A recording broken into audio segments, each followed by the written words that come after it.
मुज़म्मिल हिमानी साहब, आपकी जानिब मैं बढ़ना चाहूँगी। इकोनॉमिस्ट भी हैं आप, मुझे ये बताइएगा कि आपको क्या लग रहा है, क्या वाकई में अवाम को कोई रिलीफ मिल पाएगा? क्योंकि IMF तो मुसलसल डिमांड कर रहा है, खासकर जो आपका एनर्जी सेक्टर है उसमें इस्लाहात की जाएँ, तो क्या टारगेटेड सब्सिडी के जरिए इंदा बिजली के टैरिफ में कोई रिलीफ अवाम तक पहुँच सकता है?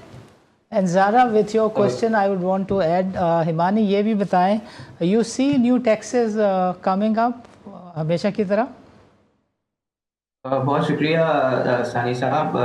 मदद करने के लिए प्रोग्राम में। अच्छा देखिए, इसमें बड़ा इम्पोर्टेंट, पहले तो मैं गरीदा साहिबा ने जो पॉइंट रेज किया था वो बड़ा इम्पोर्टेंट पॉइंट था कि आप एक तरफ जो है वो मिनिस्टर्स की सैलरीज और उसके ऊपर बात कर रहे हैं, दूसरी तरफ आवाम के ऊपर जो है वो एक्स्ट्रा जो है वो बोझ डाल रहे हैं।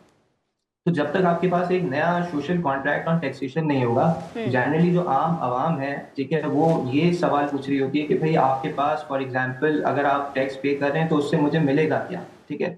तो हमें ये देखना है कि जिस तरह से अभी नया रिसेंटली एक ऑर्डिनेंस पास हुआ, तो ऑर्डिनेंस के अंदर जो है वो रिकवरीज के ऊपर जोर दिया गया।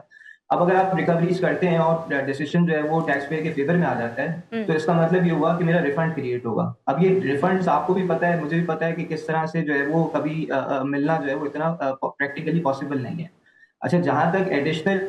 टैक्सेस की आपने बात की है, तो बिल्कुल ऐसे ही है कि कोई 16 से 18% का ज्यादा टैक्स का जो है वो टारगेट एंटिसिपेटेड है, जिसमें से 12% तो ग्रोथ और इन्फ्लेशन से आप कवर कर रहे होंगे, और जो डिफरेंशियल है उसमें कुछ प्रपोजल्स हैं जो अंडर कंसिडरेशन है, जिसमें यूट्यूबर्स और वीलॉगर्स के ऊपर टैक्सेशन की बात की जा रही है, हाई पेंशन अर्नर्स हैं उनके ऊपर जो है वो टैक्सेशन की बात की जा रही है। इसी तरह से आपके पास जो है वो हेल्थ टैक्स के नाम से टैक्स को इम्पोज करने की बात की जा रही है, जिसमें जो जो स्नैक्स हैं, जो बिस्किट्स हैं, चिप्स हैं, बेकरी आइटम्स हैं, उसके ऊपर टैक्स लगाने की बात की जा रही है। अच्छा, अब इसका इम्पैक्ट क्या होगा, इसको भी हमें साइमल्टेनियसली जो है वो देखना चाहिए कि अगर आप इस तरह के कंज्यूमर आइटम्स के ऊपर टैक्स लगाएंगे, तो जो मास कंजम्पशन इन चीज़ों की होती है, एक तो ये कि इस सेक्टर से आपको फिर टैक्स का रेवेन्यू, चाहे वो सेल्स टैक्स हो चाहे वो इनकम टैक्स हो, वो कम हो जाएगा। दूसरा ये कि जो लोग कंज्यूम करते हैं उसके ऊपर इनडायरेक्टली, क्योंकि हम पाकिस्तान के अंदर बड़ा जोर शोर से जो है वो इनडायरेक्ट टैक्सेशन इम्पोज कर रहे होते हैं इन्फोर्समेंट कम होने की वजह से। तो हमें पैरेलल ये भी देखना चाहिए कि